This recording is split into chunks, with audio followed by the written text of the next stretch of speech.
بەناوی خۆی بەخشندەی میهرەبان سڵاوتان لێبێ بەڕێزان، من کارزان مەحمودم، خۆشحاڵم لە ئەڵقەیەکی دیکەی بەرنامەی دوانگەی خەڵک ئەم پێنجشەمەیەش بە خزمەتیەوە یازوو خۆشەویست گەیشتمەوە. تەوەری ئەم هەفتەی بەرنامەی دوانگەی خەڵک چارەنووسی موچەی فەرمانبەران لە نێوان حکوومەتی هەرێم و حکوومەتی ناوەنددا بەکوێ دەگات. ئەمە تەوەری ئەم هەفتەی بەرنامەی دوانگەی خەڵکە و ئێوەش دەتوانن لە ڕێگەی تۆڕی کۆمەڵاتی فەیسبوک و بۆ پیجی پەیام.tv هەروەها لە ڕێگەی ژمارە تەلەفۆنەکانی پەیامەوە دەتوانن پەیوەندی بکەن و ڕاستەوخۆ سەرنج و ڕای خۆتان لەسەر ئەم تەوەرەی هەفتە بخەنە ڕوو. دیارە لە ماوەکانی ڕابردوودا حەیدەرابادی سەرۆکوەزیرانی عێراق ناوە لە کۆنگرەی ڕۆژنامەوانی هەفتانەیدا لە ڕۆژانی سێشەممە چەند جارێک باسی لەوە کردووە کە موچەی فەرمانبەران بە تایبەت موچەی هەردوو وەزارەتی تەندروستی و هەروەها وەزارەتی پەروەردە دەنێرێت و تەکیدی لێکردوێتەوە و تاوەکو ئێستا ئەم لیستی ئەم دوو وەزارەتە نە لە هی حکوومەتی هەرێمی کوردستاندا خراوەتە بواری جێبەجێکردنەوە موچیان پێ بدرێت و نە لە حکوومەتی عێراقیش تاوەکو ئێستا ئەم موچیان بۆ نهاتووە. من لە ئێوە دەپرسم کە چارەنووسی موچەی فەرمانبەران مامۆسان و هەروەها تەندروستکاران و وەزارەتی تەندروستی بەکوێ دەگات؟ هێمن ڕەئوف لە تۆڕی کۆمەڵاتی فەیسبوک دەڵێت من پێم وایە کە بەغدا خۆی دابەشی دەکات، حکوومەتی کوردی تەنها موچەی هەبوو بیبەستێتەوە بە هاوڵاتیانەوە ئەویش نامێنێت. بەڵێ کاک ئارێزمان لەگەڵە لە سلێمانیەوە. فەرموو کاک ئارێز. بەڕێزەکەم ئێوارە باش. ئێوارە باش. وەڵای من دەربارەی موچە لە دەوری هەرێمی کوردستان یاخۆد عێراقین باشە عێراق بینێرێت. بەڵێ. چونکە بەڕاستی بڵێم سیاسی کورد هیچی پێ ناکرێت، یعنی پاشلن، یعنی تەواو بێئەمەل بوون، بەس دەست لە خەڵک هەڵناگرن و کارێکی چیە نازانم. کاک ئارێز بۆچی پێت باشە کە حکوومەتی عێراقی بینێرێت؟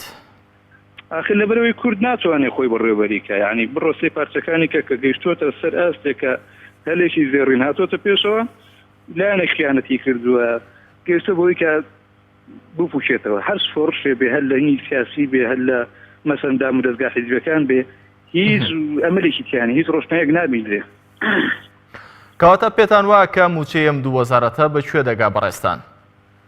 وەڵای موچەی ئەم دوو وەزارەتە لە بینی و دوانە لەوا سێ بنەڵم لەی هەرێم بوون و لەی بەغاز بوون، یعنی لەم نێوانە کەس نازانێ بەغا دەمێگەڵی نێرین و هەرێمی زۆڵی هیچ ناکا بەدەستمان.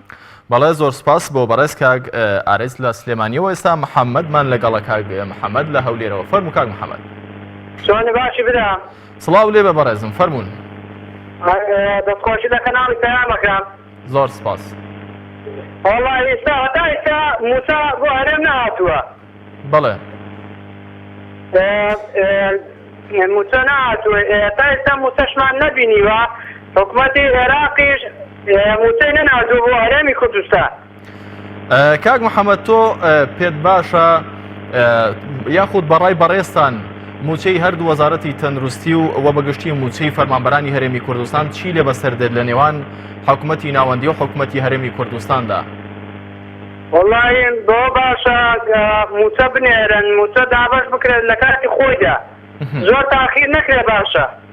بەڵێ پێتان وایە کە بەم زوانە وەکو سەرۆکوەزیرانی عێراق چەند جارێک تەکیدی لەسەر کردوێتەوە موچەی فەرمانبەران ڕەوانە بکرێت؟ وەڵای حکوومەتی عێراق ڕەوانەیەکە بەس بە پچەر پچەر. حکوومەتی هەرێم ڕەوانەیەکە بەس بە پچەر پچەر بەجارە دیار نییە. بەڵێ کاک محەممەد تۆ پێت باشە وەکو هاوڵاتیەک کە ئەم موچەی کە لە بەغداوە بڕیارە بێت حکوومەتی عێراقی خۆی دابەشی بکات یاخود لەلایەن حکوومەتی هەرێمەوە دابەش بکرێت؟ وەڵای حکوومەتی ناوەندی موچە بنێرێت، ئیشوکارە بێتەوە، موچە لە کاتی خۆیدا دابەش بکرێت، زۆر زۆر باشە تا بۆ هاوڵاتیانیش. بەڵێ. بەڵێ سپاس بۆ کاک محەممەد لە هەولێرەوە لەگەڵمان بوو. سپاس بۆ سەرنج و تێبینیەکانت. کۆمەڵێک هاوڕێ لە فەیسبوک، کۆمەڵێک هاوڵاتی لە تۆڕی کۆمەڵاتی فەیسبوک و لە ڕێگەی پیجی پەیام.tv کۆمنتیان نووسیوە لەسەر تەوەری بەرنامە. هۆگر محەممەد دەڵێ بەغدا موچە بنێرێ لە ڕێگەی حکوومەتی هەرێمەوە ناینێرێت چونکە بە هەمان شێوەی ڕابردووی لێ دەکرێت. باران هەرکیش دەڵێت موچە و ژیانی هاوڵاتیان بۆتە بووکەڵانە بەدەستی حکوومەتی هەرێم و حکوومەتی ناوەندیەوە. بەڵێ کاک محەممەدمان لەگەڵە لە زاخەوە. کاک محەممەد فەرموو. ئەلۆ بەڵێ کاک محەممەد فەرمونون. تۆنی برا سڵاو لێ بێ فەرموو کاک محەممەد سەرنجی خۆت لەسەر تەوەری بەرنامە بڵێ. تۆ باسی پارەگایەکەی پارەگە لە بەغداوە هات ڕۆدا گوتی 250 ملیۆنە کەناڵێکی یەکەتی و 100 ملیۆنە 200 ملیارە قەناتێکی تری و هیچی نهاتەوە ئەو پارانە چێ لێ هات. کاک محەممەد تۆ پێت باشە ئەم موچەی کە وا بڕیارە لەلایەن حکوومەتی عراقیەوە بنێرێت لەلایەن حکوومەتی هەرێمەوە دابش بکرێت یاخود حکوومەتی عراقی خۆی سەرپەرشتی بکات و بیدات بە فەرمانبەران. برا با لەلای ئێمە ئەی چۆن حکوومەتی عراقی عەرەبە من کوردم تۆ کوردی گرنگ نییە من پارتی بم تۆ یەکەتی بێ غێر حەزبەکی دەبێ. بەڵێ زۆر سپاس بۆ کاک محەممەد لە زاخۆ لەگەڵمان بوو. باوکی ڕێباز لە قەزای شارە زوورەوە لەگەڵمانە. باوکی ڕێباز لەسەر تەوەری بەرنامە فەرموو. چۆنی برام باشی؟ سڵاو لێوێ بەڕێز فەرموون. زۆر سپاس باوکی ڕێباز فەرموون. من حەزەکەم معاشی هەر هەموو کورد بنێرن هی هەموو کەس بنێرن ئیلا مەعەدا وەزارەتی کارەبا نەبێت. بەڵێ چونکە وەزارەتی کارەبا خراپترین وەزارەتە لە هەموو عێراق لە هەموو کوردستانە. تێگەی داوای لە حکوومەتی عێراق ئەەکەم هی هەموو داوای لەو کەسانە ئەەکەم کە یانیی ئەچن بەدەم ئەم موشەوە داوای موچەی هەموو وەزارەتەکان کە مەعەدا وەزارەتی کارەبا نەبێت چونکە وەزارەتی کارەبا لە هەموو وەزارەتەکان فاشلترە. باوکی ڕێباز فاشلە زۆر یعنی هەموویان فاشلترە و زەلامە. باوکی ڕێباز من لە بەڕێستان دەپرسم کە چارەنووسی موچەی فەرمانبەران لە نێوان حکوومەتی عراق و حکوومەتی هەرێمی کوردستان بەخوا بەکوێ دەگات؟ 500,000 دینارم لە مانگا لێ بڕاوە. بەڵێ من معاشخۆرم خۆم لەم مانگە 500,000 دینارم لێ بڕاوە. تێگەی مانامە 500,000 لێ ببرن بەڵام موچەی وەزارەتی کارەبا نێ چونکە وەزارەتی کارەبا خەشەلترینە و خەڵک هەمووی بە وەزارەتی کارەبا گیری خواردووە. بەڵێ ئێمە سەرنجی بەڕێستانە باوکی ڕێباز لە قەزای شارە زوور کە سپاس بۆ سەرنج و تێبینی بەڕێستان. ڕێبین قەرەداخی دەڵێت تەنها لاوازی ئەم حکوومەتە گەندەڵەیە بۆیە بەغدا بە ئارەزووی خۆی بەم جۆرە کار دەکات. هەروەها مەریوان محەممەد دەڵێ سیاسەتی هەڵەی سەرکردایەتی خۆسەپێنی کورد و سیاسەتی تۆڵەسێنی بەغدا وای لە حاڵ و گوزەرانی هاوڵاتیانی هەرێمی کوردستان کردووە. بنیامین تەختەقی دەڵێ باوەڕم بە هیچ کامیان نەماوە حکوومەتی هەرێم و حکوومەتی عراق. هەروەها گەلابێژمادەر دەڵێ مادام کەوتۆتە دەستی ئەمانە خوا ڕەحمکە. بەڵێ کۆمەڵێک هاوڕێی دیکە هەر لە تۆڕی کۆمەڵاتی فەیسبوک کۆمنتیان نووسیوە. محەممەد حسێن دەڵێ دەبێت بەغدا موچە بنێرێت چونکە کوردستان بەشێکە لە عراق. بەڵێ بەڕێزان لەسەر تەوەری بەرنامە چارەنووسی موچەی فەرمانبەران لە نێوان حکوومەت و هەرێمی عراقدا بەکوێ دەگات؟ شیرین خانمان لەگەڵا لە سلێمانیەوە. بەڵێ شیرین خان ئەم کاتتان باش هەموو کاتێکت بێ زەحمەت من ئەمەیە لەبارەی خانەنشینەوە بەس هەر باسی موچێ لە تەوەری بەرنامەکە لا نادەم. بەڵێ فەرموو. ئەو فراکسیۆنانی کە ئەچن بۆ بەغا بۆ باسی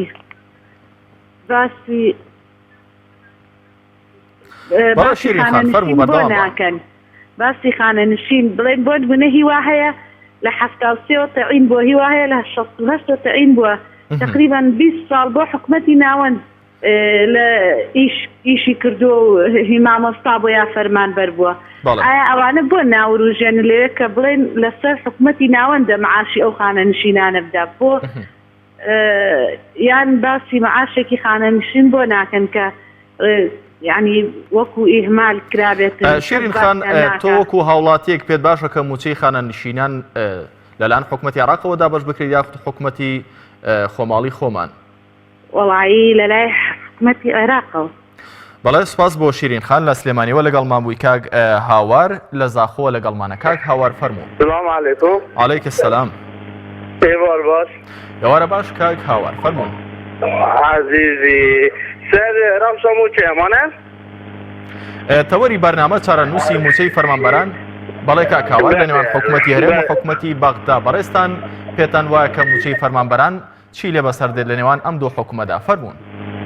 خودی از خود بجنم بین هر دو حکومت دار نه اول دنما نه او دنما اوی عراق جبری کری اول دیخونش تو مک چه دیو چون بونی نه چه برپرس جیمنینن و لجنان زاهیجی اوا پارلمانی دانای ئەو لژنەجیش وان خراپترە وان دەستترە قەناتێک بێژیت 200 میلیارد دلار دینارێک ساتین قەناتێک بێژیت 250 ساتین هیچ بێژی دێموچەی دابەشکەن هیچ بێژی دابەش ناکەن نەبواریەمەش کوردات تێن نەبواریەمەش عەرەبات تێن ئەما دەولەت سەرخوا بلا هەردوو جین دەست خەڵاتێ بۆ خەلکی واڵاکەن و بلا دەستا ژێبەردەن باوکی هاوار ببورن کاک هاوار دەمەوێت لە بەڕێستان بپرسم کە پێتان وایە ئەم موچەی هاوڵاتیان موچەی فەرمانبەران لە نێوان ئەم دوو حکوومەتەدا چارەنووسی بەکوێ دەگات دابەش دەکرێت یاخود هاوڵاتیان لەم نێوەندەدا وەکو بەشێک لە هاوڵاتیان لە کۆمنتەکاندا ئاماژان پێکردووە دەڵێن کە هاوڵاتی هەژار لەم نێوەندەدا دەخافڵێن و کات دەکوژن تا دەگەنە هەڵبژارنەکان ڕای بەڕێستانم لە سەرەمە دەوێت ڕێیا من سەر ئەvێ هاوڵاتی ئەگە خودی حەست ئەv هاوڵاتی مایژی یان دێت دەریایی جەداخر خەندەقەن یان دێت برسادا مەرن دەزانی ئەvە نەبەرپرسێت هەرێمێ و نەیت عێراقی نەبخەمە هاوڵاتیادانە تبخەمە هاوڵاتیادانینە هاوڵاتی بساکی vê هاوینا بێت بلۆگەی دەهیوا 5-6 دنیا خۆش ببێت زستان خلاص بێت دێنی وەک دەریایی جەدا خەندەقەن بەروان بەرپرسێت هەرێمێ و یەک عێراقی نابینە هەردوو کادا کەس بلا موچەی نەدەر موچە درەوەتکەنە بە هەردوو سپاس بۆ کاک هاوار لە زاخۆ سپاس بۆ سەرنج و تێبینیەکانی تۆی بەڕێز بنیامین تەقتەقی دەڵێ باوەڕم بە هیچ کامیان نەماوە هەروەها گەلاوێژما دەردەڵێ مادام کەوتۆتە دەستی ئەمانە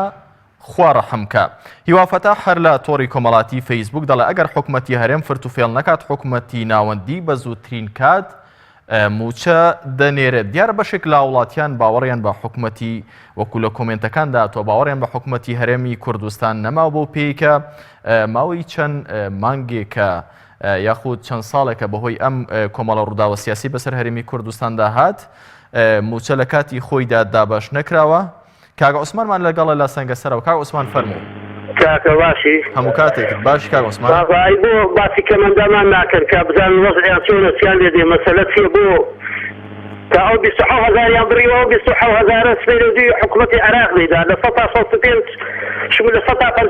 شمولی نەکردووە تا مەسەری ئەو کەمەندەمانە چ بکەن کاکە جان مەسیریان چییە 27000 کەمەندان وەزیری کار بڕیەتی خۆسفێنودی ئەو قایمە دەڕوا بۆ بەغدادیدا بۆ دەی بڕێ ئەگەر شت داوا بکە لە وەزیری کار بۆکو ئەو قایمانە نەنێرێ کە بۆیان کراوە لە لوزمەی پزیشکی کەمەندامان سپاس بۆ کاک عوسمان لە سەنگەسەر سپاس بۆ سەرنج و تێبینیەکانت کاک ئەحمەد لە کەرکووکەوە لەگەڵمانە کاک ئەحمەد سەرنجی بەڕێستان چیە لەسەر تەوەری بەرنامە حەز دەکەم کە ئەو هاوڵاتانی کە پەیوەندی بە بەرنامەکەەوە دەکەن زیاتر تەرکیزیان بخەنە سەر تەوەری بەرنامە کاک ئەحمەد سەرنجی بەڕێستان لەسەر چارەنووسی موچەی فەرمانبەران لە نێوان حکوومەتی هەرێم و حکوومەتی عێراقدا دەمەوێت بزانم فەرموون والله براگەمێ متەمەن عەبادیۆنە 100,000 بەرە سەرۆک بارزانانی لە میلیۆنێکی عەبادی زۆر باشترە زۆر شەریفترە ئەمە و ئەو کەسە خۆفرۆشانە نییە کە بڕۆی تەواو بۆ عەبادی پێم بۆی موسڵمان بۆ بنێرێ بەڵێ کاک ئەحمەد دەمەوێت پرسیارێک لە بەڕێستان بکەم ئەم 100,000 کە بەڕێستان ئاماژەتان پێکرد پێتان وایە کە بدرێ بەسەرجەم هاوڵاتیان بەبێ جیاوازی وەگەر بێت وابێ وەکو بەڕێستان ئاماژەی پێ دەکەن ئەمە شتێکی زۆر باشە والله بەبێ جیاوازی بزێنە سەرجەمە خەڵکانی شەش کوردستان واروە ئێمە ئەمە خەڵک شاری کەرکووک ئێمە هەم لە بەغابێ بەشین هەم لە کوردستان و داواکارم بە سەرۆک بارزانی بە زووترین کات بێت و کەرکووک ئازادکە لە دەستی ئەم جاش و خۆفرۆش و حەزی شعبیە بۆ ئەوەی موسیقی ئێمەش بدات و ئەوانە شعب بەدەرکە بەڵێ سپاس بۆ کاک ئەحمەد لە کەرکووکەوە سپاس بۆ سەرنج و تێبینیەکانت کاک ڕابەرمان لەگەڵ لە ڕانیەوە کاک ڕابەر فەرموو بەڵێ دەستۆشی بەرنامەکەتان لێ دەکەم زۆر سپاس کاک ڕابەر فەرموو وڵای من پرسیارێکم لەبەرەوەی ئەو معاشەی 30,000 دینار کە ئێمە هەمان بوو دیارە بڕاوە ئەوانێک کە چونە سەر دەستیلای هەولێر هەمویان بۆ 200,000 و ئەوانە ئێمە بە فعلیش پێشمەرگە بووین یعنی شتەکە بڕاوە کۆتایی پیادە زۆرم پێسەیر ئەوەش ئەو زیانە شەر بە خەڵکی سلێمانی و ناوچانە گەویست نازانم هۆکارێکی هیوادارم بەرنامێک بەسەرەوەی بکەن زۆر سپاس بۆ پێشنیارەکەت کە گڕابەر لەسەر تەوەری بەرنامەکە هیچ چێکت نییە پێتان وایە کە موچەی فەرمانبەران بەگشتی لە هەرێمی کوردستان بە چ ئاقارێک دەگات؟ ئایا حکوومەتی عراقی دەیدا دەدات ودا یاخۆت حکوومەتی خۆمان دەکەوێتەوە سەرپێ و موچەی فەرمانبەران سەرف دەکات؟ هیچ قسەیەک لەسەر تەوەری بەرنامە نەبوو؟ والله احتمال ما يجي حكومة حراق زاجر أو هرمش اشتكان زي بتاع احتمال بينير لا أو مش بقول هكذا تبع الإخوان شيء سياسي بكاري جينا نمو يعني کاک ڕابەر پێتان وایە کە حکوومەتی عراقی دەینێرێت بۆ پێی کە بەشێکی زۆر لە فەرمانبەران چاوەڕێی نازانن؟ والله احتمال هەیە بینێرێت لەوانەی بینێرێت جواری خۆشمان پابند گەڕەکەوتنەکان و لەگەڵی بونجن احتمال بینێرێت. بەڵێ سپاس بۆ کاک ڕابەر لە ڕانیەوە لەگەڵمان بوو. سپاس بۆ سەرنج و تێبینیەکانی بەڕێزیشتان. هیوا فەتاح دەڵێت ئەگەر حکوومەتی هەرێم فرت و فێڵ نەکات حکوومەتی ناوەندی بە زووترین کات دەینێرێت. سالم ڕەحیم دەڵێ پێم وایە ئەگەر داهاتی نەوت و فڕۆکەخانەکان تەسلیمی بەغدا بکرێت ژیانی هەموو خەڵکی باش دەبێت. هەروەها حسێن داودی دەڵێت من دەڵێم بەغدا یەک موچە دەنێرێت پێش هەڵبژاردن. دیارە بەڕێز حسێن داودی مەبەستیەوەی کە بۆ بانگەشەی هەڵبژاردنە. کاک هەنگاومان لەگەڵە لە چۆمانەوە. کاک هەنگاو فەرموو. دەستخۆشی ئەو بەرنامەیەتان لێ دەکەم. سپاس کاک هەنگاو. هیواخوازم ئەم بەرنامەی خەڵک بەردەوام بێت چونکە خەڵک پڕ لە ئێش و ئازار و قەهرە. بەڵێ کاک هەنگاو. ئێستاوە باسی موچەی دەکەی ئایا موچە ئەوە بێزار بووین لەو دەسەڵاتی هەرێم دەسەڵات نا دڵ حیز گەوات.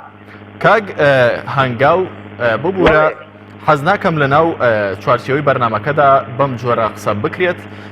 دەتوانێت ڕاکانی خۆت وە پێشنیارەکانی خۆت وە سەرنجی خۆت لە چوارچێوەیەکی جواندا بڵێیت؟ 5,000 نییە 5,000 نەنەوت هەیە نە کارەبا هەیە نە پارە هەیە نە غاز هەیە مردین هەتا کەنجین بژین واللهی وەبیلا وەتەڵڵاهی لە ناوەڕاستی بەهارە ئەو خەڵکە ئەگە پیاو بیت دەمچێ ناداتەوە دەسەڵاتە بزەی پێویستە لەگەڵ هاتنی بەهارە لەگەڵ ناوەڕاستی بەهارە لەگەڵ توانەوەی بەفرە لەگەڵ گەشاوەی کاریا لەگەڵ خوڕەی ڕووبارە کە گوێ لە من بێت پێویستە ئەم دەسەڵاتە بگۆڕدرێت. کاک هەنگاو بەڕێستان بۆچی بەم شێوەیە تووڕە و نائومێدن؟ برسینە هیچ نییە پارەی سیارەکەم نییە بەکرێ بڕۆم بچمە دێکی ئەوانیش بە پرسەکان سیارەی 20 دەفتەر و 12 دەفتەری دینارەکەم دەماڵێدا نییە ئەوانیش بە تەن پارەیان خەزم کردیا زۆر پێش ڕاپەڕین دوو دیار هیچیان نەبووی یەکشە کۆنیان دەبەدا بوو لە ئێستا لەسەر مڵک و ماڵی ئەوش لەسەر ڕاپەڕینەی تێر بووینە بە هەزاران خەڵک کۆچیان کرد بەرەو هەندەران ئێستا شەتا بەهار ڕادەوەستین وە نەبوو دەبی دیتان کۆچکەینەوە بەرەو هەندەران ئێمەش بەتێ بێڵین ئەو خاکەی بۆ ئەو هەنگاو وەکو هاوڵاتیەک بەڕێستان هیچ ئومێدێکتان ماوە کام دۆخە باش ببێت وە موچەی فەرمانبەران و ژیانی خەڵک ئاسایی ببێتەوە؟ ئومێدمان چاوەڕێی هەڵبژاردنین لە بانکی پێنجدا ئەوە عێراق بڕیاریدا هەڵبژاردن بکرێ ئەمانە دەنجیان نابی بدەینێ هیچ خەڵکێک ئێوە هەڵبژارین ئێوە دەکەینە بەڕێوەبەر و دەستپاک و عەدالەتی ئەم نیشتیمانە بۆ ئەوەی وڵاتەکە چیتر تووشی نەهامەتی نەبێت بتوانین بە ژیان بژین. بەڵێ سپاس بۆ کاک هەنگاو کاتی زۆرم پێدای سپاس بۆ پەیوەندیەکە سپاس بۆ سەرنج و تێبینیەکان. کاک مەحموود لە پیرمامەوە. کاک مەحموود فەرموو. باشی برێ بەڕێزم. زۆر سپاس کاک مەحموود فەرموون. ئەرێ ئەورا بەڕێزە باچی خۆی کە دەی ڕاپەڕینەکە بە خۆی پێش خەڵک ئێمەش پێشی بکەین وەڵاهی باسی چارەنووسی بۆچەی فەرمانبەرانی هەرێمی کوردستانەکەن. بەڵێ کاک مەحموود من پێم وایە بەغا 1 دینار نانهێنێت ئەوەشی کە ناردێتی بۆ باقی ناوەندی ناردوو بۆ بەغای بۆ هەرێمی کوردستانی نەهاتووە بەڵام دووسێ کەناڵ هەیە ئەمێ حکوومەت هەرێمی کوردستان ناشرین کە لەبەر چاوی خەڵکە ئەم کەناڵی ئێوە کەناڵەکەی گۆڕان و کەناڵەکەی شاسوار یەک لێک خۆفرۆشتێکن ئێوە شاسوار و کێنێن وڵاتان تێزگاوە ئێوە وڵاتەکە. کاک مەحموود پرسیارێک لە بەڕێستان بکەم. کاک مەحموود ئەم هاوڵاتی کە کەمێک پێشتر یاخود پێش پەیوەندەکەی بەڕێستان پەیوەندی کرد دەردەدڵی خۆی دەربڕی کەوتی 1 دینارم پێ نییە پێتان وابوو ئەم هاوڵاتیە لەسەر حەقە ئایا ئەمە وەزعی حاڵی حکوومەتی هەرێمی کوردستانی وەکو ئەم هاوڵاتیە باسی کرد؟ ئەو هاوڵاتیە لەسەر حەقە بەڵام خەتاکە هەمووی کەناڵەکەی و کەناڵی کێنێن و کەناڵی ئەنارتیە ئێوە خۆفرۆش و ناکەس بەچە و بێئەخلاقن. کاک مەحموود لە پیرمامەوە ئەوە سەرنج و ڕای خۆت و وەقسەکانیش دەرخەڕی ئاستی باگراوندی معرفی خۆتان. سوپاس بۆ پەیوەندیەکەت لە پیرمامەوە. مەلا عەبدوڵڵامان لەگەڵە کاک مەلا عەبدوڵڵا فەرموو.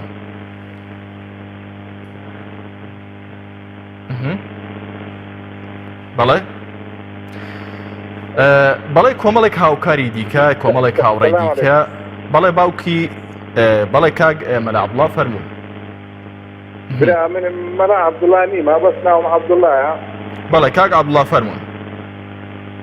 ئەمن مەلا عەبدوڵڵا نیمە بەس مەلا عەبدوڵڵا مەبرا ئەو کەسێکە ئەلان گوێمدایە بەڕاستی گۆتی هێزار دەشتوانیدا ئەم دەرکەوی پێ دەژەم توێکی ئەلان بەعام خەڵکەکە بەعام خەڵکەکە و خاڵە وازەکرانە کاتشێن دەربارەی ئەو موچەی عێراق و کوردستانی ساکە بۆ من هیچ فەرقی نییە هەردووچیان هەریەکە ئاشەعازی سۆم بڵێ میسام یعنی نەکەم ڕێکوێن ڕێن پێ نادا ئەو شتێک تەمامات کڵم فڕۆ هەموو شتێک ئەو بەڕێزەر یعنی خەڵکەکە بەعام کاکە تووشی نەهامەتی تووشی بێدەستەری بوونا دەربەرابەرە ئەو جز خەڵاتە یەکێکە سپارتیە عیبادش لە هەمویان خێراترە تاکە ئەوە سیاسەتکە هەموو بەسەر مسلمانانە و خەڵکی کوردستان دادوێنن دیدی ئەوە ئومێدێکیان نییە بەڕاستی.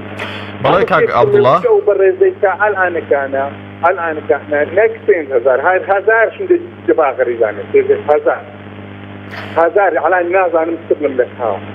بەڵێ کاک عەبدوڵڵا سوپاس بۆ سەرنج و تێبینیەکانت. دایکی محەممەدمان لەگەڵە لە سلێمانی. دایکی محەممەد فەرموو.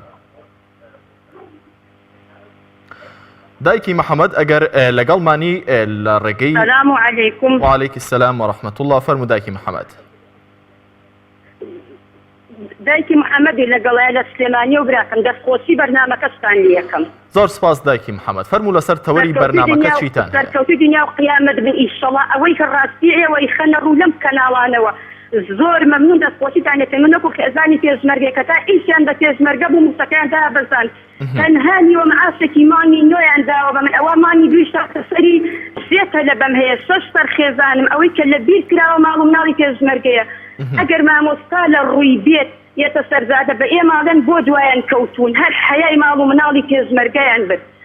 داوام هەیە لە خوای گەورە چەند بە ڕستوایی ئەچنە بەغا بە ڕستوایی بمرن یا ڕبی فەقەر شوێنیان بێ یا ڕبی هەر بە ڕستوایی گەڕە شارە و شار بکەن داوا بکەن لە عەبادی بۆ سواڵی مەعاش چیان لەو میلەتە کرد هەر خۆیان دزن هەر خۆیان جەردەن هەر خۆیان سووکن ئەمە نەپەستم ڕقم لە مناڵەکانی خۆشمە. دایکی محەممەد بۆچی بەم شێوەیە تووڕەن بۆچی بەم شێوەیە ناومێدن؟ یعنی نییە بڕوا هەدێک کە شەڕی داعش بۆ یەکەم ساڵە تا سێ بەیانی هیچ شێوێ نەخەوتوم نەمێراوە بکەوم بەتەنیا لەگەڵ مناڵانە ئیستا ئیشیان لە پێشمەرگە نەماوە بەس پرسیار لە ماڵ و مناڵی پێشمەرگە ناکەن ئەیکوا مەعاش و موچەی پێشمەرگە ئەیکوا خەڵاتی پێشمەرگە 3 ساڵ ناوچەدا بڕاوەکانی پێکردن سوێن دەخواتای سەلەم زانیەوە کە ئەمە زەزن و ئارفەیە لەگەڵ باوکی ئەم مناڵانێمە هەر وتویانە زەزنە هەموو ئەو تۆ دەی دەوامل هەیە بدەی بڕۆرەوە بە ناوچەدا بڕاوەکان کە فرۆستیشیان. بەڵێ دایکی محەممەد لە سلێمانیەوە لەگەڵمان بووی. سپاس بۆ سەرنج و تێبینیەکانی بەڕێزیشان. کاک ئاوات لە ڕانیەوە لەگەڵمانە. کاک ئاوات فەرموو. سپاس فەرموو کاک ئاوات. سپاس کاک ئاوات فەرموو لەسەر تەوەری بەرنامە چیتان هەیە؟ بەتایبەتی لە حکوومەتی هەرێم. بەڵێ بۆکردنەوەی حکوومەتی هەرێم ماڵی تاڵەبانی بەهزانی ئەو دوانە هەموو کەس دەزانێ کە تقریبا 26 ساڵە حکومڕانی هەرێمی کوردستان بەدەستی و دوو لە ماڵەوەیە. ئەوانە شەڕیان خۆیان کرد پاشە گینێکیان هەستا تووشیای هێنا ئێکیان هەستا ئێرانی هێنا ئێکیان هەستا تۆپ و تەیارەی تورکیا هێنا جارێکی دیکە ئێکیان هەستا فەقەی هێنا جارێکی دیکە. ئەوجار ئەوانە لە تاریخی مێژووی کوردایەتیدا هەیە کە کورد هەبوو ئەوانە بۆ کوردایەتیان نەکردن بۆ عیزبایەتیان کردو. ئێستا کاک ئاوات سپاس بۆ ئەم سەرنج و تێبینانی بەڕێستان. بەڵام لەسەر تەوەری بەرنامەکە هیچیت هەیە بەڕێستان؟ لەسەر تەوەری بەرنامەکە من پێم وایە هەر دەبێ یەکێتی پارتی و باردۆخی چاکەن لەبەرەوەی دەسەڵات و هێزی چەکدار و پارە بەدەستێ و دوانەوەیە گەرە و دوانە چاکی دەکەن بەتەما گۆڕان و کۆمەڵ گوتووی کاکەجان ئەتۆ بە سوفرەی بەتاڵ بشمی لای ناکرێت تۆ پارەت نەبێ و هیچ چەکداریش نەبێ هیچ ناکرێت. باشە بسیارێک لە تۆ دەکەم تۆ فەرموخانەیەکم بۆ دروستکە ببێ و عەرزتە بێ و پارەش دەبێ چۆن وا دەبێ. بەڵام حەقی خۆی وایە بەڕاستی و عیزبانەی دیکە لە حکومەت بکشێنەوە بە پارتی بێکێت کاکەجان یانە تۆش بکشێوە یانە بە حکومەتەکە تێرچێ یانە بە ئەتۆ بەتەنێ بەڕێوە بەرەو معاش و قوتی خەڵکی بدە ناکرێ ئەتۆ فەرمانبەرەکە دەبێ بە 100 ڕۆژی معاشوی بگری یاخود موچەیەکی پێشمەرگەت بە 100 ڕۆژی پێ نەدرێ حکومڕانی کەیشتی وە هەبووە ئەمن زەران پێشدێ لەو شارە ڕاندەیدا 300 خانی بکرێ کاکە لا تاریخی مێژوو داشتیوانە بووە. بەڵێ سپاس بۆ کاگاوت لە ڕانیەوە سپاس بۆ پەیوەندی سپاس بۆ سەرنجەکانت شێتی پارتێ بابێ سێ بەسێ تەواقع فڕۆتن بزانم ئێکی دەزانن بە میلیارەهای دولاری شارجانی پارە هەیەیاندا. سپاس بۆ سەرنجەکانت کاگاوت لە ڕانیەوە کاک حەسەن لە باوەنورەوە لەگەڵمانە فەرموو کاک حەسەن. السلام عليكم. عليك السلام ورحمة الله. والله مامۆستا گیان من تەنها یەکشتم بوو بۆ ئەوەی کۆمەلگەی خۆمان لەوە تێبدا کە یەکێتی و پارتی ئەم حکومڕانیانە ئێمە ئەم دەسەڵاتەی خۆبان ئیعلانی دژمنایەتییان کردووە لەگەڵ میلەتی خۆیانە بە ئاشکرا ئەمە شتێک نییە شاراوە بێت. بەڵێ یعنی سیر ئەەکەی هەموو تەنەزولێکیان بەرامبەر دژمنەکانیان کردووە کار دژمنیان پیسە ئەمان یعنی شتێک نەماوە یعنی شتێک نەماوە. کاک حەسەن لەسەر تەوەری بەرنامە ڕای بەڕێستان چیە پێتان وایە کە موچەی فەرمانبەران لە نێوان هەردوو حکوومەتی هەرێم و بەغدا چارەنووسی بەکوێ دەگات هیچ سەرنجێکت هەیە لەسەر ئەم تەوەرەیە؟ وەڵی سەرنجەکەم مامۆستا گیان سەرنجەکە ئەوەیە ئێستا ئەمان مەسەرەن ئەیانەوێ خۆیان لە ڕێگەی خۆیانەوە بەشداری ئەو موچەیە بێن بەن بە خەڵکی بەڵام من ئومێدم وایە کە ئەوانەی بەغا دەسەڵاتدارانی بەغا گویان لێ نەگرن و ئینشاءالله هەر لە ڕێگەی خۆیانەوە موچە و شتانە دابەشکەن و ژیانی خەڵکی ئاسایی بکەنەوە. بەڵێ سپاس بۆ کاک حەسەن لە باوەنورەوە کاک عەباس لە بازیانەوە لەگەڵمانە. کاک عەباس لەسەر تەوەری بەرنامە فەرموو. هەموو کاتێکت باش کاک عەباس. من وەکو مامۆستایە قسەکەم فەرموو.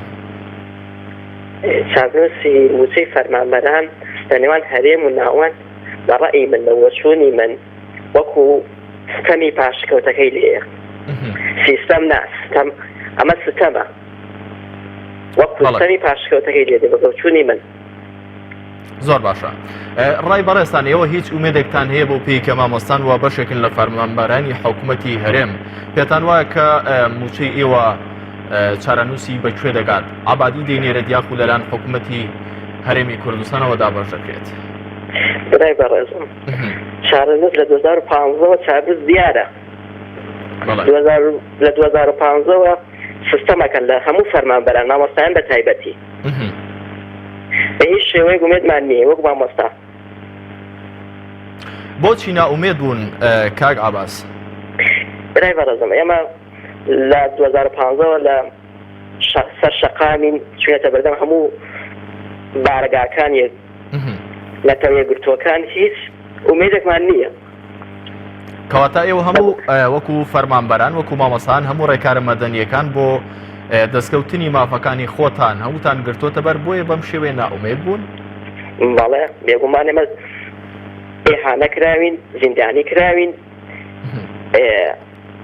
هەموو تیژێکیان بەرامبەر ئێمە کردووە. بەڵێ سپاس بۆ کاک عەباس لە بازیان کۆمەڵێک هاوڕێی دیکە کۆمەڵێک هاوڵاتی دیکە لە تۆڕی کۆمەڵاتی فەیسبوک کۆمنتیان نووسیوە کاک ئاسار گەڵاڵی دەڵێ ئینشاءالله وەڵا بەرەو باشبوون دەڕوات ئینشاءالله دەڵێ بەرەو باشبوون دەڕوات ئەم دۆخە. محەممەد حسێن دەڵێ دەبێت بەغدا موچە بنێرێت چونکە کوردستان بەشێکە لە عێراق. هەروەها پشتیوان پیرانی دەڵێت ئەگەر حکوومەتی هەرێم جددی بێت و کۆسب دروست نەکات حکوومەتی عێراق دەینێرێتەوە تا پشتیوان پیرانی پێیواکە ئەوە حکوومەتی هەرێمە کۆسب دروست دەکات و دڵنیایی نەداتە حکوومەتی عێراق بۆیە بەم شێوەیە موچەی فەرمانبەران دواکەوتووە. ئاسۆ سەید عەلی دەڵێ پێم وایە تا هەڵبژاردن کێشەی موچە چارەسەر دەکرێت واتە تاوەکو هەڵبژاردنەکانی داهاتوو کێشەی موچە چارەسەر دەکرێت. هەر لە تۆڕی کۆمەڵاتی فەیسبوکەوە ئەبوو بەکر هەڵشۆیی دەڵێ یاریەکی بانگەشەی هەڵبژاردنە بە دوجار خەسارەتمەندی سەرەکی هاوڵاتیان و فەرمانبەرانن. دلاوەر عەزیزیش دەڵێ هیچ جێگەی باوەڕ نین تاوەکو موچە نەگاتە دەستی فەرمانبەر باوەڕیان پێ ناکەین. بەڵە بەڕێزان ئەمانە کۆمەڵێک هاوڵاتین لە تۆڕی کۆمەڵاتی فەیسبوک و لە ڕێگەی پەیجی pm.tvەوە کۆمنتی خۆیان لەسەر تەوەری بەرنامە نووسیوە ئایا چارەنووسی موچەی فەرمانبەران لە نێوان حکوومەتی هەرێم و حکوومەتی عێراقدا بەکوێ دەگات موچەی فەرمانبەران دەدرێت یاخود هاوڵاتیان ژیان و گوزەرانی هاوڵاتیان چاک دەبێتەوە بەم زوانە؟ بەڵێ وەستا تاهیر لە کەرکووکەوە لەگەڵمانە. وەستا تاهیر فەرمووە.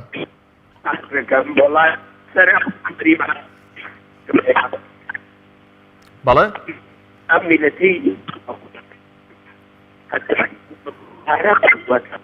چواردە گشتی خیوت حکوومەت باشە و وایە و ئەمەیە و ئەنی بە باڵایە و ئێستا ئەمە پێشش ئەم پارەیە وای دیاتوە خەڵوا بەس وەستا تاهیر دەمەوێت لە بەڕێستان بپرسم ئێوە هیچ ئومێدێکتان هەیە کە حکوومەتی عراقی ژیان و موچەی هاوڵاتیانی هەرێمی کوردستان وە کەرکووکیش وەکو بەشێکی دانەبڕاو لە هەرێمی کوردستان کە ئێستا بەهۆی ئەم دۆخەوە بەم جۆرەی لاتۆ پێتان وایە کە موچەی فەرمانبەرانی حکوومەتی هەرێمی کوردستان بنێرێت؟ هەبێ لە یعنی حزبەکان ئەم پێکەرەکیەی هەرێمی کوردستان ئەگەر یەکگرتنیە بە قووەت بکەن و واکەم سوکایەت بکەنن بێ بە زۆرە توانین دیبسەنی. بەڵام ئەگەر وا لە عەلەی یەکتری بڕۆی بڵێ پارتی وای کردو چێتی ناکرێ ئەگەر ئێمە بێت یعنی حکوومەتی بەغا کۆبوونەوەیکی ڕاستەقینە سەرکردەکان خۆیان ئەوانیان بەدەستە دانیشتەیەکەوە خۆن بۆ میلەتەکە کە خیانەتمان لێ دەکەن بەغا مەعاش بدایان مقابل حکوومەتی بەغا. بەڵێ سپاس بۆ وەستا تاهیر لە کەرکووک، سپاس بۆ سەرنج و تێبینیەکانی بەڕێستان. کاک سابیر لە پێنجوێنەوە لەگەڵمانە. کاک سابیر لەسەر تەوەری بەرنامە فەرموون. ئەم کاتەوە باش بەڕێ هەموو کاتێکت باش. وەڵای ڕاستی بێت بەڵێ بەداخەوە پەیوەندەکەی کاک سابیر لە پێنجوێنەوە پچڕا نەیتوانی کە سەرنج و تێبینی خۆی لەسەر تەوەری بەرنامە بڵێت. کۆمەڵێک بەڵێ دایکی ئەحمەد لە سلێمانیەوە لەگەڵمانە. دایکی ئەحمەد فەرموو. سڵاو لە بەڕێزیشان دایکی ئەحمەد، لەسەر تەوەری بەرنامە چیتان هەیە؟ وەڵی منەڵێم وەڵا دەستخۆشی لێ یەکەم تەوەرێکی جوانە، بەڵام ئێمە هەموو کاتێک دەبێ بزانێکی ئەگەر کەسێک مەخسە گوناحبار بێ دائما شتی بەسەر بێ لە تەنگانەیە بێ ئەبێت لە ناخی خۆیان گەڕێ بۆ شتەکان. ئێستا ئێمە زۆر کاتێ سەیر دەکەین خوای گەورە لە قورئان ئافەرمێ، باش سوورەتەکە نازانم کە ئافەرمێ ڕۆژی جومعان دانێن بەهین کڕین و فرۆشتن حرام مەخسە سە لە پێش جومعە بازاڕەکانی سەر قەبرانەکان کراوەتەوانێ بە تاوانەکانی خۆمان هەندێکان لۆتێ گرفتار بوو بێتین دقی تێکبا لە سەعات یەک کلێوە بازاڕە خەڵک سەرقاڵە بێ مەشغوڵە بێ بەم بازاڕەوانێ گوناهبارین هەمومان دەبا هەر هەمومان بەیەک ڕووکەینە خوا و ئەم هەموو فلیمە تورکیە و ئەم هەموو گوناهباریە و هەمومان بە گوناهی خۆمان گرفتار بوون ڕووکەینە خوا واز لە فەیسبووک و ئینتەرنێت بێنی و مەشغوڵیەتێکی زۆری بێسوود ئێمە گرتووەتەوانێ و ئەشکم خوا دەرومان لێ بکاتەوانێ بە شتێک بزگارمان کا و دەستخۆشیتان لێ. بەڵێ دایکی ئەحمەد سوپاس بۆ سەرنج و تێبینیەکانی بەڕێستان. کاک سیروان لە سلێمانیەوە لەگەڵمانە. کاک سیروان فەرموون. السلام عليكم مامۆستا گیان. عليك السلام ورحمة الله. کاک سلامت بی، سپاس بۆ بەرنامە دەستخۆشیتان لێ کە مەڵی مامۆستا گیان بەنسبەت لە حکوومەتی بەغا من قەت پێشبینی ناکەم موچەی میلەتی کورد دابین کە بە تایبەتی فەرمانبەران چونکە حکوومەتی بەغا ساڵهای ساڵە دژی میلەتی کورد بووە هەر لە ڕژێمەکانێک لە دواییەکانەوە هەتا ئەم ڕژێمەی سێش بە عەبادی مالیشیەوە قەت یعنی تەوەقوعیەوە ناکەم ڕۆژێ لە ڕۆژان موچەی فەرمانبەرانی حکوومەتی هەرێم ئەمە دژایەتیەکە ئەمە دووبەرێکیەکە دروستێکە لە بینی تایفەی کورد و لەگەڵ تایفەی عەرەبە. کاک سیروان پێتان وە بۆچی موچەی فەرمانبەرانی ناکرێت بە تایبەتی ئەوان شیعەن ئەیانێ باڵا دەست بن؟ بەڕێستان وەکو هاوڵاتیەک پێتان وە بۆچی حکوومەتی عێراقی موچەی فەرمانبەرانی هەرێمی کوردستان تاخیر دەکات؟ ئەمە بە ئەن قەستە یاخود ڕێکاری یاسایی پێویستە؟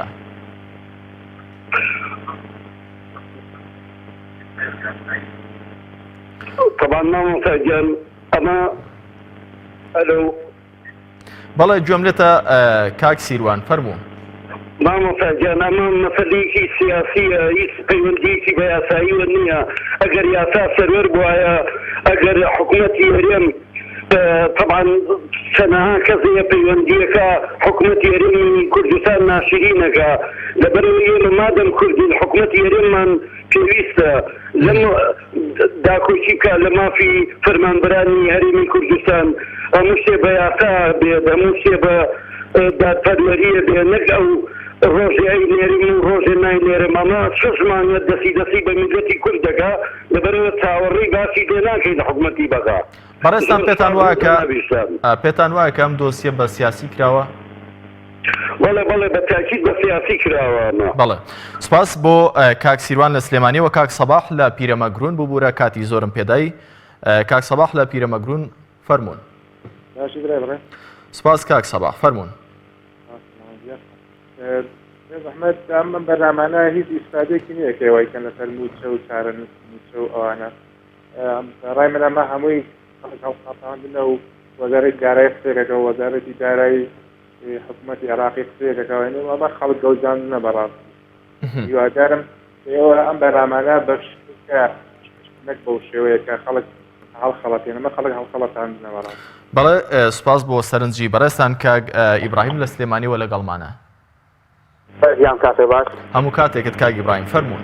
چاوەکەنی وەڵی کاتێک ژیان من خۆم بەڕای خۆنیسە بە سۆ خزمەتە کەناڵەکەتان بە قەناعەتی من هەتا ئەم دەموچاوانە هەبن هیچ کەسێ ئیسلاحات ناکە ئیسفادە ناکە چی هەیە پێم بڵێ چی هەیە لە کوردستانە چی ژیانێک هەیە لە کوردستانە تێگەی هیچ ژیانێک نییە خەڵنەوتی نییە پارەی نییە موچەی نییە کارەبای نییە ژیانی نییە لە کەناڵەکە و کەناڵەکەی ئێوەش بۆ نمونە شتێک نەڵێ خۆ هەر دڵیشی ئەتەقەیە.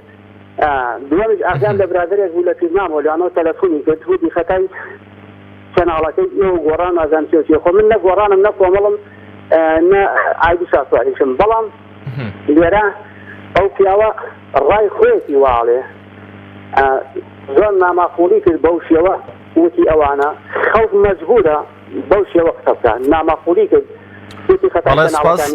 سپاس بۆ کاک ئیبراهیم لە سلێمانیەوە سپاس بۆ سەرنج و با بچن بۆ نمونە دوولەرەوە دوولەڕی جەنابن با ئێوە بخەنەوە بە درۆ زۆر پارتیەکێتی ئەم دوو بنەماڵە سەڵاتدارە با بچن موچەی خەڵک بدەن ژیانی خەڵک دابین بکەن با بچن ئێوە بخەنە درۆ ئێمە تێما خۆشحاڵێن بەڵە ڕاستیان کرد و ئێوە ڕاستەکەن ئەو کە خەڵکانەی کەوەکوانان ڕاجان کرد. کاک ئیبراهیم لە سلێمانیەوە سپاس بۆ سەرنج و تێبینیەکانی بەڕێستان. کاک چۆمان هەر لە سلێمانیەوە لەگەڵمانە. کاک چۆمان لەسەر تەوەری بەرنامە چیتان هەیە فەرموون. ئەم کاتە باش براکەم هەموو کاتێکت باش کاک چۆمان. بەڕێزم دەستخۆشی لە تەوەرەکە دەکەم تەوەرێکی جوانە. زۆر سپاس.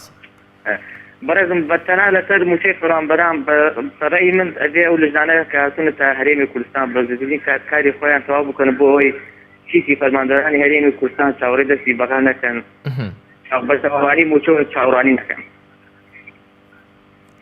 چی بکەن چی دیکە چاوەڕێی موچەی فەرمانبەران نەکەن چی بکەن حکوومەتی هاوڵاتیان چی بکەن؟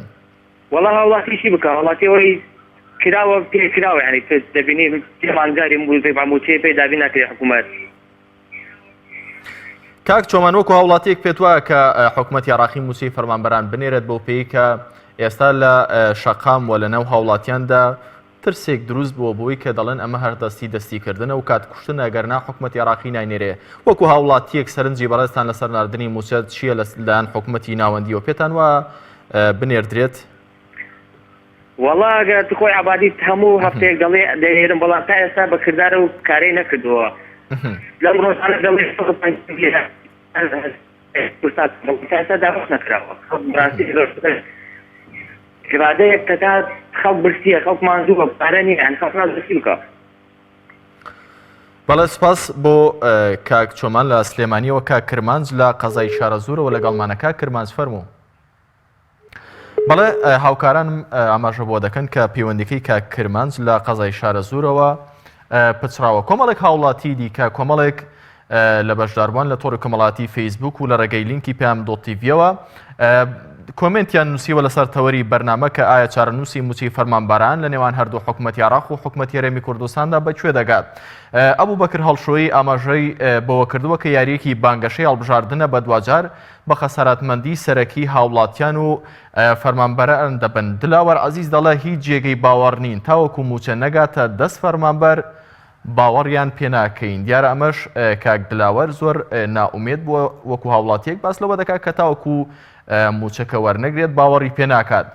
بەڕێز نزار حەمەدەمین دەڵێت ئەگەر حکوومەتی هەرێم بربەست دروست نەکات و شارەکانی سندوقی نێودەوڵەتی لەسەر حکوومەتی ناوەند بەردەوام بن ئینشاءالله باش دەبێت وە موچەکە دەگات. کاک دڵدار لە دهۆکەوە لەگەڵمانە. کاک دڵدار فەرموو.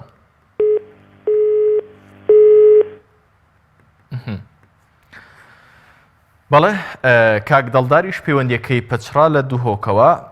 کۆمەڵێک هاوڕێی دیکە کۆمەڵێک لە هاوڵاتیان لە ڕێگەی تۆڕی کۆمەڵاتی فەیسبووکەوە کۆمنتیان نووسیوە. کاک هێمن ڕەوف دەڵێ من پێم وایە کە بەغدا خۆی دابەشی دەکات حکوومەتی کوردی تەنها موچەی هەبوو بیبەسێتەوە بە هاوڵاتیانەوە ئەویش نەمێنێ شتێک نامێنێ بە ناوی حکوومەتی کوردیەوە.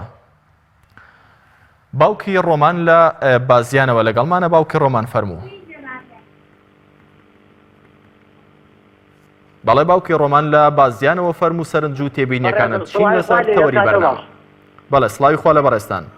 دەسۆشی بۆ تەوەرەکە و ڕێز و خۆشەویستیمەیە بۆ سەرجەم کەناڵەکەتان کارمەندانتان. زۆر سپاس باوکی ڕۆمان. سەرنجی بەڕێستان چییە لەسەر تەوەری بەرنامە؟ پێتان وایە کە موچەی فەرمانبەران چی لێ دێت لەم نێوەندەدا؟ ڕای بەڕێز دەکەم لەسەر تەوەری بەرنامەکەی بەڕێزان چارەنووسی موچەی فەرمانبەران لە نێوان هەرێم و ناوەندی چی بەسەرێت؟ چارەنووسی ئەم هەمووداهاتەی 27 ساڵە پێش سای حکوومەتی کوردیا چی بەسەرهات و ئەمیش هەر وای بەسەرێ بەڕێز دەکەم حکوومەتی هەڕاستی پێما بێ هیچ مەجبور نێ داهات و نەیتی خۆی بنێرە بۆ هەرێمی کوردستان لەبەرەوەی ئێمە هەرێمێکمانەیە شتێکا پارێزگایە ئەم کۆمەڵە هەڵەی کە هەڵە ناوی ڕفراندەمان دروست کرد و هەڵسە ماجەمای ڕفراندۆمیان ئەنجامدا خوڕاکە بەسەر گەلی کوردان بدەن ئەمە ڕۆژەکەیان ئەمانە پێما ئەدازیانی خێران ئەمانە بەڕێز دەکەم ڕاگوایە من بۆ وڵاتێکە وڵاتی زۆر دەوڵەبووی کە بێبسان ئیدریسیان هەدیان هەزت ساجی عەلی ئەمانە دوانای حکومدارەتیان لێ نازان عەقڵەت ئیداریان لێ برای بەڕێز زۆر بەداخەوە داوای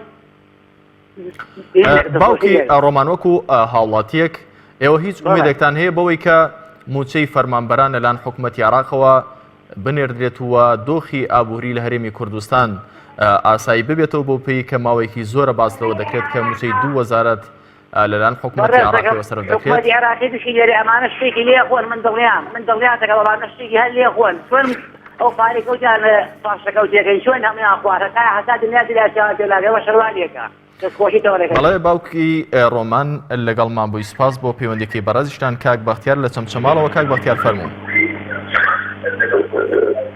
سپاس فەرموو کاک بەختیار.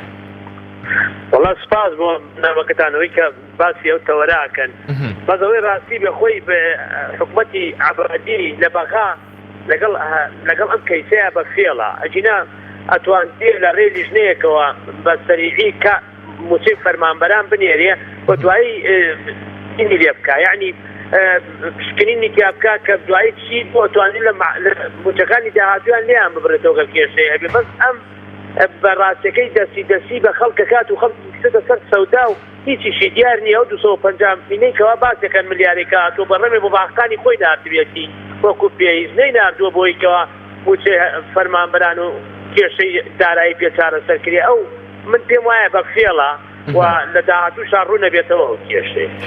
کاک بەختیار بۆچی حکوومەتی ناوەندی بە فێڵە لە هاوڵاتیانی هەرێمی کوردستان دەیەوێت چی لە ڕێگەی دواخستنی موچەی فەرمانبەرانەوە بە هاوڵاتیان بڵێت؟ کاکە خۆ ڕاستە ئەوەی کەوا ئێمە ئەمانە حکوومەتەکە لێرە فەشەلی هێناوە بە لە ڕووی ئیداریەوە ئەمانە لە ڕووی داراییەوە داهینی سەربەخۆ توانیانە هیچ هەنگایەکیان نەناو نەوتەکەیان بە بۆڕی بۆ بۆڕێ ڕەشە بە تورکیایە کە دوێ ئێستا پارەکەشی نادرێ بە هەرێمە درێ بە عەبادی یعنی لە ڕێی نێودەوڵەتیەوە عێراق تەواو مسەیتەر بۆ بەسەر هەرێما پێویست بۆ ناکە ئەم چەند و چوونە لەگەڵ موچەی فەرمانبەران و لەسەر لەگەڵ خەڵکی داماوە بکە لەگەڵ ئەوانەیە با بۆوانی نەنێرێ بەس لەگەڵ خەڵکی داما و تەربیە و تەندروستی و کۆمەڵی خەڵکی مستحقەیە و کەم ئەندام و ئەمانە هەیە گە ڕاستەکە ئێمەی تۆتەوە چوارچێی عێراق و ئێمەی تۆتەوە ژێرباڵی خۆی بێوەکو کابرایەکی بەس ڕاموچەکەی بۆ بنێرێ یعنی گەندەڵی لە جنوبا نییە یعنی لە محافزەکانی نەجەف و کەربەلا ئەوانەیە نییە کاتە کاک بەختیار پێتان وایە کە بە ئەنقەس ئەم موچەیە دوا دەخرێت ئەمەی کە باز دەکرێت لە وردبینی و ڕێکاری یاسایی ئەمانە سۆزێکی خەڵک بۆ لای خۆی ڕاکێشی ئەنەما ئەمە عەبادی پیاەکی دەوڵەتدارە بابی سەلمانایە بەکردەوە پیاوی دەوڵەتدار وایە ئەمە هیچ کردەوەیەکی پیاوی دەوڵەتداری تیان نییە من لایەنگری ئەمە نیم بڵێم لا ئەمانە دیفاع لەمانە بکەم بەس با ئەم عەبادی ئەگەر ڕاستێکدایە بە نێتی پاکەوە لە کەرکووک و لە دووس خورمات و حەشتی شەعبی بەرەڵای سەر خەڵک نەکردایە خەڵکی یعنی تعدایان لە خەڵک کردایە لە کەرکووکش باتایە نەهاتایەتە ناو شارەوە هەر باتایەتە ئەو شۆنانەی خۆی و بە چوارچێوەیەکی یاسایی باتایە من ئەم لەوتانە لەمانە وەرەگرمەوە و هاتوومە بە هەرێم بەڕێوەیە بە هەرێم بەڕێوی بە عێراق بەڕێوەی بەرێم داهاتەکەی بۆ میلەت بێ بەس بە فێڵە بە فێڵ ینی بەڕاستی من لەگەڵ ڕێزمان بۆ بەرنامەکەتان بەس بە فێڵە و لە داهاتووشا ئەو فێڵە نەتیجەی دەرەکەیە خەڵک دڵی پێخۆش نەکا هیچ چارەسەرێکی بنەڕەتی نییە بەو شکڵێکەوە لیژنانێری هەنی عارەبی نردووە بەڵێ سپاس بۆ کاک بەختیار لە چەمچەماڵەوە کاتی زۆرم پێدایی باوکی محەممەد لە هەریرەوە باوکی محەممەد فەرموو باوکی محەممەد لەسەر تەوەری بەرنامە چیتان هەیە بەڕێستان پێتان وایە کە چارەنووسی موسەی فەرمانبەران بەکوێ دەگات وەڵی موسەی فەرمانبەران عەبادی هیچ پارێشی نانێری ئەمووی کلاوەتە و دەستخۆشیش لە جەنابی سەرۆک بارزانانی دەکەین لە بۆ ئەو ریفرامدۆمە داواز دەکەین لەو هەردوو حیزبە کۆمەل و گۆڕانسیدی تەشەبوس بە حەبادی نەکەن و ئازاوە ژێری لە بینی کورد نەکەن یەک دەنگ بن خاک فرۆش نەبن خاکەکە گرنگە و نەک موسەکە گرنگە بەڵێ سپاس بۆ باوکی محەممەد لە هەریر سپاس بۆ پەیوەندی بەڕێستان کۆمەڵێک هاوڵاتی دیکە لە تۆڕی کۆمەڵاتی فەیسبوک کۆمنتیان نووسیوە باران هەرکی دەڵێت موچە و ژیانی هاوڵاتیان بۆ تەبووکەڵانە بەدەستی حکوومەتی هەرێم و حکوومەتی ناوەندەوە بەڵێ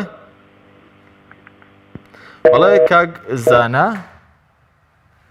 زانا گەریلە لە ڕانیەوە لەگەڵمانە کاک زانە فەرموو ئەو کاتت باش هەموو کاتێکت باش کاک زانە فەرموو لەسەر تەوەری بەرنامە چیتان هەیە بەڕێستان برای بەڕێزم لەسەر ئەو تەوەرەی بەڕای من حکوومەتی عێراق ئەگەر بەخۆی موچەکەی بەشکات نەینێرێ لە هەرێم گەلێک باشترە چونکە ئەوانە لە بنەڕەتدا گەندەڵ بوون ئەوانە لە شاخ گەندەڵ بوون هەر نەک لە شار ئەجا ئێستا کە هاتوونەتە شار ئەو هەموو پارە و سەروەت و سامانەی کەتیتە بندەستیان ئەو نەوتە زۆرەی بنخاس لەو بنە و خاکەوانەیدا هەیە کەتیتە بندەستیان چۆن بە تاڵانی نابن چۆن ناگزن بەڕای من بەغدا خۆی لە ڕێی بانقیەوە لە ڕێکەکی بانقیەوە موچە بەسەر مامۆستایان و فەرمانبەران دابەش کاگەلێک باشترە لەوەی بینێرێت بۆ حکوومەتی هەرێم تاکو بەسەر خەڵکی دابەشکات چونکە دڵنیابە ئەوانە فێرە مشەخۆری بووینە لەسەر خەڵک دای مشەخۆر بووینە لەسەر خەڵک ئەگەر ئەوانە ئەگەر بەغدا پارەی بنێری چۆن لە پێشتردا مالیشی لە سەتا حەفتەکەیە نارد و پارەیانە بێت دنیا بە ئەو جاری لەی عەبادی عینە شتەکەن کاک زانە پرسیارێک لە بەڕێستان دەکەم ئێستا لە شەقام لەلایەن هاوڵاتیاندا مەترسیەکی ئەوە بڵاوبووتەوە جارجارە باس لەوە دەکرێت کە حکوومەتی عێراقیش هەر کات لەگەڵ هاوڵاتیانی هەرێمی کوردستان بەسەر دەبات تاوەکو دەگات هەڵبژاردنەکان موچە نانێرێ سەرنجی بەڕێستان وەکو هاوڵاتیەک پێتان وایە کە موچەی فەرمانبەران بەم زوانە دابەش دەکرێت ڕاز نییە برا جوانەکەم چونکە عەبادی ئەگەر مامەڵەی دەنگدانی لەگە خەڵکی دابکە بۆ کاندید دوشتی نییە لە هەرێمی کوردستان ئەمە شتێکی ناواقعیە ئەوانە پروپاگەندەی یەکێتی و پارتی نەوەد و دەسەڵاتدارە نەخۆ ئەوانە ڕاز ناکەن نەخۆ عەبادی چۆن پارە نانێری چۆن عەبادی درۆ لەگەڵ خەڵکی خۆیەکە کاکە عەبادی چەند ساڵە حکومڕانە لە عێراقێکی قەیراناوی عێراق کە داعشێکی تێدا بوو هەموو شتێکی تێدا بوو ئەزانە هێز عێراقکەوێ ئەوە حکومڕانن کاکە ئەمانە بڕۆوە پێنجە وەزیریان هیناوەتەوە لە ئەوروپا و لە وڵاتانی پێوەتە یاندەنە دادگای یعنی ئەوانە گەرەکە مەبەستیان سازی نەبی چۆنە ویشان ناکەن بەس دڵنیا بە ئەوانەی خۆمان دوتن بە هیچ سێر نابن بۆیە یانەوێ ئەو پارەیە کە دەشێت بیتن بۆیە عەبادی ئێستا باوەڕیان پێ ناکات چونکە ئەوانە بە 100 ملیۆن دۆلاریان دیە کاکە چۆن من باوەڕ بەدەست بکەم کە چەندی ساڵە دزی لەم نەکات بەڵێ کاکزانە لە ڕانیەوە لەگەڵمان بووی زاناگەریدا سوپاس بۆ سەرنج و تێبینەکانت بە خوێندنەوەی کۆمەڵک کۆمنتی دیکە کۆتایی بەم بەرنامەی ئەڵقەی بەرنامەی دوانگەی خەڵک دێنم کە پشتیوان پیران دەڵێ ئەگەر حکوومەتی هەرێم جددی بێت و کۆسب دروست نەکاتەوە حکوومەتی بەغدا دەینێرێت ئاسۆ سەید عەلی دەڵێ پێم وایە کە تا هەڵبژاردن کێشەی موچە چارەسەر دەکرێت دلاوەر عەزیز دەڵێ هیچ جێگەی باوەڕ نین تاوەکو موچە نەگاتە دەستی فەرمانبەران باوەڕیان پێناکەین بەو هیوای کە موچەی فەرمانبەران بە زووترین کات بگات وە دۆخی ئابووری و دارایی هەرێمی کوردستان بەرەو باشی بڕوات. ئازان و خۆشەویستانم بەم جۆرە کۆتاییم هێنا بەم ئاڵلقەی بەرنامەی دوانگەی خەڵک تاوەکو لە هەفتەیەکی دیکە و لاڵقەیەکی دیکەی بەرنامەی دوانگەی خەڵک بە خزمەتی ئەوەی خۆشەویست دەگەمەوە. شاد و کامەران بن.